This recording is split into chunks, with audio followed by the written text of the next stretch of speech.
Hello, and thank you for watching my presentation. I'm Dan Hickey. I'm a professor and program coordinator with the Learning Sciences program at Indiana University in the School of Education. This is work carried out with Kyle Beiersdorf, relatively new PhD student in my lab. This presentation was delivered at the 2025 Assessment Institute in Indianapolis on October 20th. I'd also like to acknowledge the contributions of two other students in my lab, Grant Chartrand and Morgan Lowe. As well as Ty Barth. Ty and Kyle were both students in a class that I'll be talking about today in 2024 in the fall, and we're all in the Department of Learning Design and Adult Education in the IU School of Education. Most of you are probably familiar with the idea of transfer of learning. This is when learning in one setting impacts activity in a different or subsequent setting. This can be different education. John Bransford coined the term preparation for future learning, really because most education is really preparing people for future learning. But school learning also needs to transfer to people's personal lives, needs to transfer to their cultural experience and lived realities. And ultimately, of course, it needs to transfer to the workplace. Really, the holy grail is generative learning that transfers readily and widely. Now, I'm an assessment scholar. I did my postdoctoral fellowship at the ETS Center for Performance Assessment in the 90s, and I've been studying assessment throughout my career. The reason I study transfer is because assessments are really proxy measures of transfer. They're really predicting whether or not knowledge is going to transfer. Transfer is important because it surfaces competing theories of learning, and this is really captured in the title and the contents of this really important volume that was published in 1993. Well, there's broad disagreement about what kind of education best supports transfer. There's broad agreement about the value of generative learning and transfer. Now, Rich Mayer, who really anchors one end of this sort of cognitivist perspective on learning, his so-called multimedia learning theory, is a relatively conservative traditional theory. He still writes, a primary goal of education is to promote effective problem-solving transfer, that is, to prepare students to solve problems they have not previously encountered.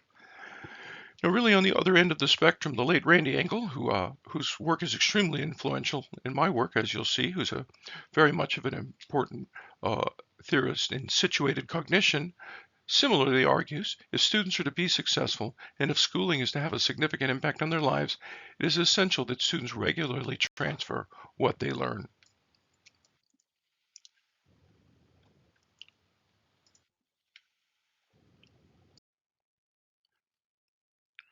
As in the title of my presentation, I'll be talking a lot today about personal authenticity. Now, there's new universal agreement about the value of so-called authentic learning.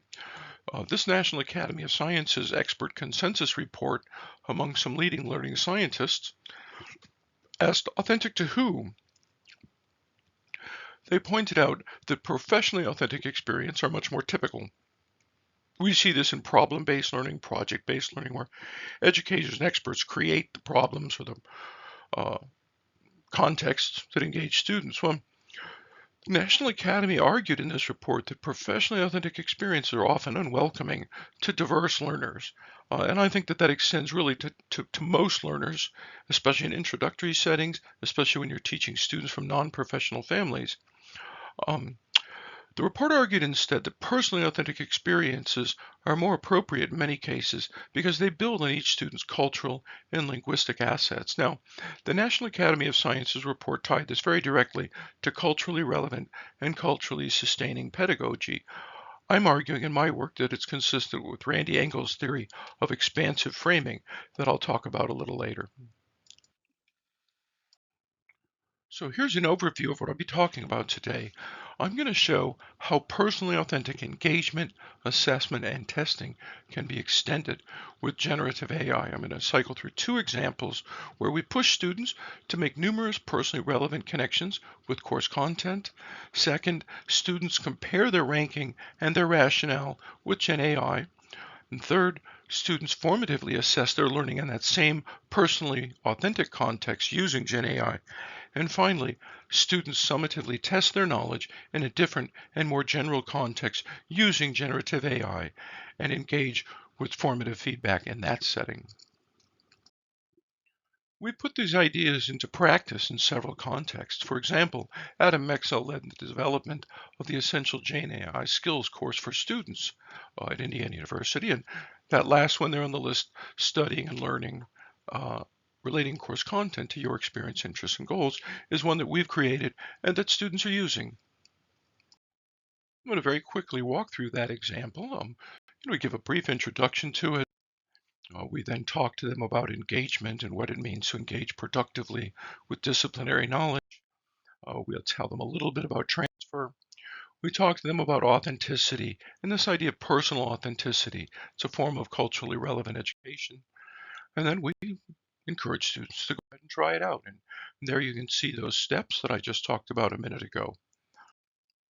So rather than using that example, I'm going to show you where we actually first developed this. And this is in my own courses. And in this example, I'm going to use a graduate course that I've been teaching really since 1995, Learning and Cognition in Education. It's usually offered online and asynchronous. It's a core learning theory course for many IU School of Ed graduate students. The issue is that it's the only learning theory course for most MS and EdD students. And this is kind of an issue because that means we have to cover a lot of content. We will literally spend a week each on teaching them about theories of knowing, how that leads to theories of learning, and how that leads to theories of transfer, and then the implications of those assumptions for practices involving equity, instruction, motivation, and assessment. We cycle through those first 7 items, one of those a week, first for cognitive theories, and then for sociocultural and situative theories. Traditionally, this has had a time-limited multiple choice exam that was carefully constructed so that the items were not searchable in the amount of time provided. Um, those exams were made optional and graded in 2024 because it was simply impossible to prevent students from using Gen AI, which, as you all know, is tremendously good at answering questions. So this is what I call an active relevance activity. So I piloted this in this course in P540 in 2023, and then I added it as an optional assignment in 2024. So right, so students are first encouraged to engage personally on their own.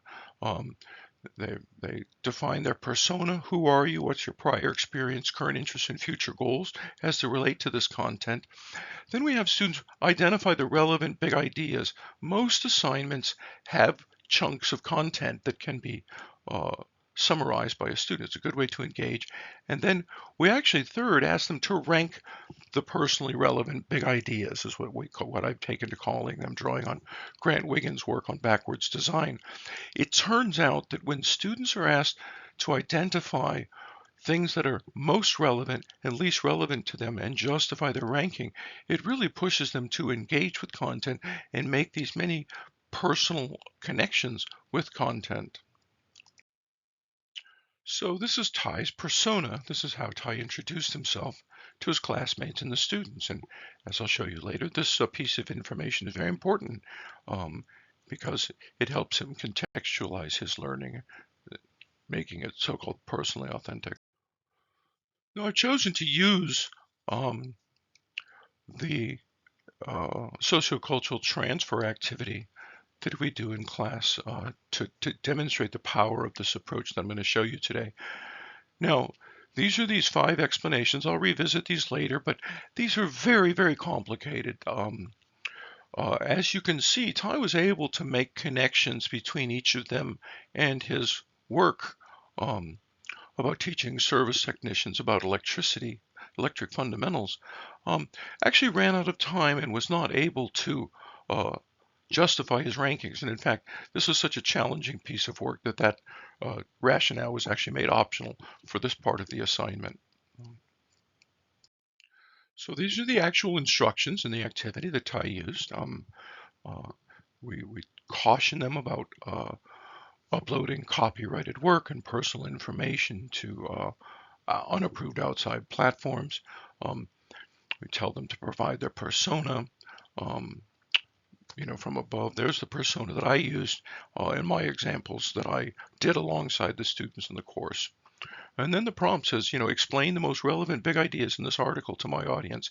explain them in order that you think is most relevant to my audience and why. Now, that is a very different prompt than the one Ty used. We then explain how they upload the resource, that they can upload a text, they can cut and paste, what have you. And then read and review. This key part, Gen AI will give you a page or two of connections between the resource and your experience. Read and review them carefully. Compare its ranking of the big ideas and elements with your ranking. We suggest you consider asking for more. So you can see what we're doing here is teaching them how to engineer these prompts that support their learning. So you can see here that ChatGPT 4.0 gave a different ranking, a somewhat different ranking, but it really went well beyond what Ty had written about his own experience. Notice the first one, rationale. This is relevant to your role because service and sales technicians need to apply basic electrical concepts in various real-world contexts. Then it goes beyond that and it provides an example. And it did this for all 5 of the explanations. And skipping ahead to the 5th one, it explains the direct relevance of this explanation is more nuanced in your context, but it still provides an original example that really went way, way beyond where Ty was at. The point here is that the act of drafting those rankings and summaries on his own really prepared, or we would say in cognitive psychology, primed Ty to really make sense of this very nuanced but very important information. And this is why we say that this kind of engagement can support generative learning, because they've made all of these connections to what in this case, what matters to Ty. So when he leaves the classroom and goes back to work, perhaps works on his dissertation in this context, which he's planning to do, Ty is very likely to have very ready access to this information. But what I'm going to show you next is how we make sure that that's the case. Part 3 has students formatively assess that same knowledge in that same context, right? So it says most platforms are very good at accessing knowledge. They can provide constructed response. Astonishingly, they can do so in your same personally relevant context. And there you can see the prompt that we recommended. You'll note, by the way, that in green, what I'm showing you is input and output from ChatGPT. So type prompts, give me open-ended formative assessments of the explanations in that context, one at a time, and evaluate my responses. So this is a very, very good formative assessment question. How does this framing that you will need to use this knowledge in diverse and unforeseen contexts affects your approach to, that is a very deep understanding both of what a good formative assessment is like and of this very complex theoretical information that, again, is almost the toughest stuff in this class. And here you can see a short response. It would lead you to study harder, use active learning strategies and metacognition.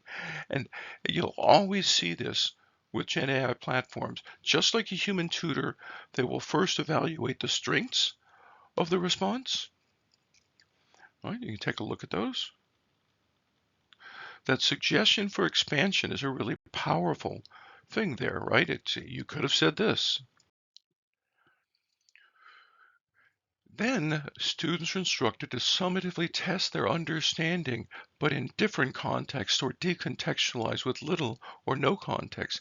So this tells students whether their learning will transfer in the future and gives them one additional opportunity to make sure that it does indeed if their understanding of something is a little shallow. So there you can see our suggested prompt. To test me on all of the items in different contexts and in general. And this is the point that I really want to drive home, and this is what's amazing. This is a very, very difficult thing for most educators to do. Most educators really struggle to create these so-called transfer items to align formative and summative assessments so that they're similar enough so that the student is motivated to engage in the formative feedback, but different enough to capture evidence of transfer. We suggest if they're too easy, prompt to make them harder, or make some of the wrong answers partially correct. Now, this is what so-called professional item writers do when they write their items, their best answer items, and so that multiple responses appear correct to the less knowledgeable student. Now, importantly, we tell students to carefully study the explanations for the items that they did not solve confidently. Again, if they miss this item, well, let's make sure, get a little bit of formative feedback to make sure, but because these are multiple choice, this is going to go much more quickly. Again, you see in green, now give me 5 challenging multiple choice items with at least 2 partially correct responses that assess knowledge of all 5 explanations in different contexts or general contexts. Give them one at a time and explain all choices. So this is a very, very good question. We've deliberately put in an incorrect response there to show you how it responds to an incorrect response. Um, your answer is partially correct, but it's not the best answer for this specific question. A is more correct for this reason. B is wrong for this reason. Um, C is partially correct, right? So there's a bunch of nuanced knowledge in there that's going to really sort of finalize their understanding in this more general context in a way that most theories of transfer, including cognitive theory, say will help students form these abstract representations, right? Cognitive theorists might be critical of personal authenticity because they would argue that the knowledge would be too bound to experience to generalize to create these abstractions. Well, this certainly looks like it's going to help create those abstractions to me.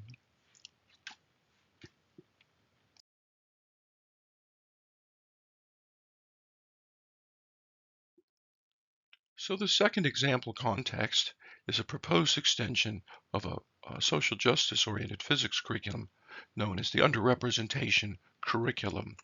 So the URC and its developer were really crucified on Fox News about 10 years ago, just saying, what does social justice have to do with physics? This is why kids aren't learning science.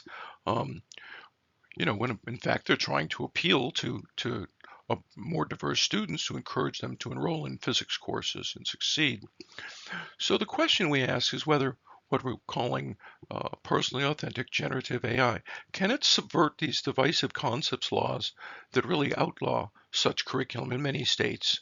Um, and can PAGI also broaden transfer from these sorts of curriculum? One of the issues that's long been raised about culturally relevant curriculum is the concern that students are not prepared to succeed in relatively traditional classroom contexts, a more advanced, say, college physics course. And so um, you can imagine what I was just showing you about the assessment has a lot of promise for ensuring that classroom learning transfers to those more conventional settings. So in November 2024, we submitted to the NSF.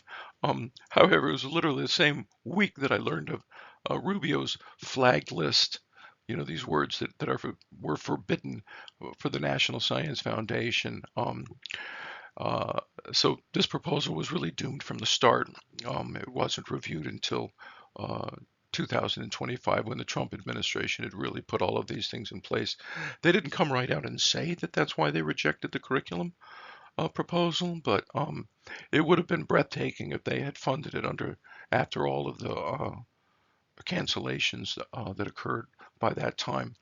Uh, so in February 2025, I submitted it to the Spencer Foundation's AI and Equity Initiative. Spencer is incredibly competitive. They tend to favor younger scholars, and everybody who is doing anything regarding equity abandoned the National Science Foundation and moved over to Spencer. So it wasn't funded there either, but I think the ideas are still sound. And just in case you haven't seen them, here's that list of words where it is today. Those are all words that will flag a proposal, a website, or anything for further uh, review. And, so a lot of my colleagues are doing a lot of wordplay to get around the bans. Um, there you see, indeed, the underrepresentation naturally was one of those words. So I'm going to elaborate a little bit. Can PAGI circumvent these laws? Well, um, depending on how you define them, at minimum 17 and possibly as many as 21 currently, uh, ban these so-called divisive concepts like racism, gender diversity, and things like that.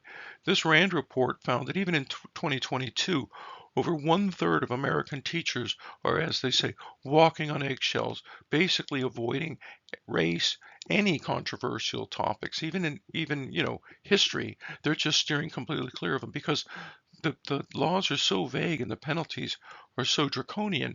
And indeed, in states like Indiana, our Attorney General runs this Eyes on Education portal that is actively encouraging anonymous reporting of videos or documents that might be carrying out what they call indoctrination. Now, the example that I'll show you is from a high school level proposal, but we also are asking the question, and I think this is particularly relevant to the Assessment Institute audiences, can PAGI accommodate these so-called viewpoint diversity laws? They're very controversial laws that mandate diverse political perspectives at colleges and universities. And in Indiana, SEA 202 mandates confirmation of so-called viewpoint diversity in annual and post-tenure reviews.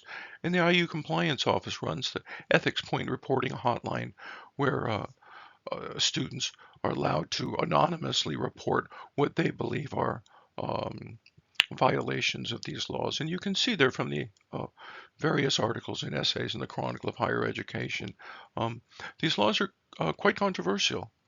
Um, I'm not going to get into that controversy now, but I am going to say that I think that PAGI has a promising path forward in the face of these kinds of concerns. So this is a real student who we partnered with in the classroom that we partnered with in the proposal, and uh, he invited me to use his persona. He drafted his persona, and we use these for demonstration purposes in the proposal and for presentations like this one. So you can see there's a lot going on with this young man. He's half black, he's half Asian. He's really interested in engineering. He's coded his own game in C++. He lives in Seattle. He's experienced racial injustice previously, and he has ADHD, and he thinks he may have autism. He's also interested in military vehicles. So the prompt here is explain Newton laws of motion from chapter 4 in this textbook, drawing on my experiences. Give me a general explanation, then a contextualized explanation and example. Describe them in order of relevance and justify your ranking. And here again, you see that ChatGPT, in this case, I think this was 4Omni at the time, is astonishingly good at contextualizing science, right? So it contextualizes it both in mechanics and his lived experience with racism. It made connections with sports cars versus military vehicles that he mentioned he was interested in. Talks about game physics because he was interested in designing video games. Then it goes on and it uses analogies to social movements uh, to make those connections. Again, this in many states, it would really be illegal. It is illegal for a teacher to talk about these kinds of things like discrimination, stop and frisk. That is a divisive concept. Now, our challenge, what we hope to do in this proposal, was to say to get this curriculum and to literally try to implement it in schools in states that had these laws in place and say, are you going to say that a student can't contextualize the learning themselves? So, of course, we furthermore wanted to demonstrate the same powerful approach to formative assessment, now assess my understanding of those laws, in the same context. Um, and again, these are very, very good items. I've been doing assessment for my entire career.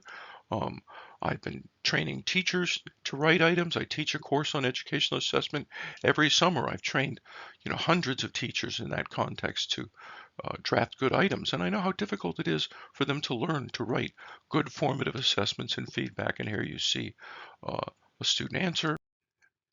And then there you see again ChatGPT evaluates the answer much like a professional tutor would. It finds what's correct and then it goes on with more. And notice this follow-up thought and follow-up question.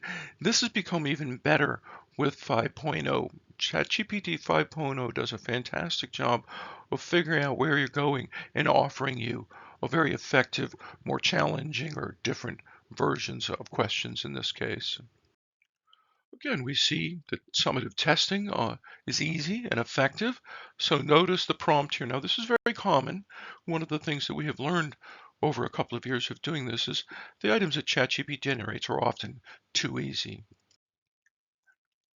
So the prompt is, hey, make them harder, and indeed it does. That's a very, very good question there. Um, there's lots of other things in the other items that might look partially correct. And then there's that really solid answer explanation. So we tell students, if you miss some of these items, you should really carefully study the answer explanation. And because they got the item wrong, but because they tried to solve it, again, their brain is primed to make sense of this explanation. They've created this both a personally meaningful context and this more general context in their mind in which this information sort of can be slotted in a way that it's much more likely to be accessible in future transfer settings. So let me wrap this up with another physics example with a very different, in this case, hypothetical student. I'm a high school student who attends a private school. I'm obsessed with lacrosse, and I hope to go to an Ivy League school on my lacrosse skills. Explain introductory physics principles in this context. And again, no problem. This is something that all Gen AI platforms are extremely good at. Again, the formative assessments, just are fantastic. Um, you know, example student response, but I did not realize that that law applies to me when standing still. There you see again this evaluation of the item. Again, the student has been primed. This information is very personally relevant. They've already engaged with the question, so they're really ready to quickly and deeply make sense of this context in a way that ensures that this knowledge transfers readily and widely. So let me wrap this up by explaining why what we're calling personal authenticity supports generative learning that transfers. Now, we've been working with Randy Engel's expansive framing theory really since it was published in 2012. It's really complicated and it's very hard to explain, which is one of the reasons we're calling it personal authenticity. But I believe that these 5 explanations are very compelling. That 2012 article has them very deeply theorized and supported with other research. Um, Now, I can say that we're finishing up a comprehensive review of about, I think it's 67 publications, peer-reviewed publications that engage substantively with expansive framing, and only one of those studies was organized around these 5 explanations, and we think there's a huge opportunity here for additional research. So I'll just go through quickly each of them. So the first explanation is this intercontextuality. That's this state when you've made all of these connections with other contexts. That helps students see why what they're learning is valuable and simply encourages them to adopt more active learning strategies. Second, if a student anticipates opportunities to transfer what they're learning in the future by imagining them, they're more likely to recognize those opportunities when they occur. Third is transfer in. Well, when students are encouraged to bring in experience and knowledge from past settings that they see as valuable for themselves, other students will also recognize the value of that knowledge and encourage them to transfer in more. Now, that builds on prior knowledge, but it also helps build shared understanding. And this is what's different about a situated explanation of transfer because these social aspects are very much part of it.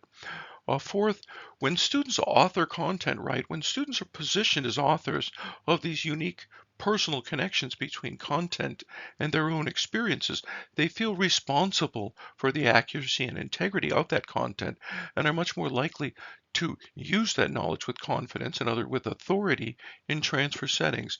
Finally, when students engage in enough authoring experiences, that experience will generalize to other content and other settings. Students become to see themselves as contributors across different contexts. Now, coming back to this culturally relevant aspect, how does this extend to equity and culturally relevant curriculum? Well, this is a review that my colleague Eric Friedman and I published quite recently, where we took expansive framing and its predecessor framework and engagement framework known as productive disciplinary engagement. Our 32 articles engaged substantively with them in the service of equity and equity-oriented scholarship. So here we've extended each of them to explain why this should further support transfer both to majoritized settings, but also to minoritized settings and to diverse settings. I'll just leave those up there for a minute and let you look at them.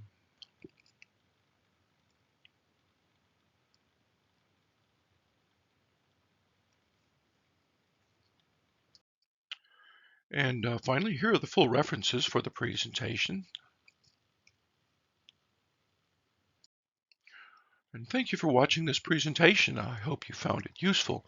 Feel free to contact me at dthickey@iu.edu. Thanks again for watching.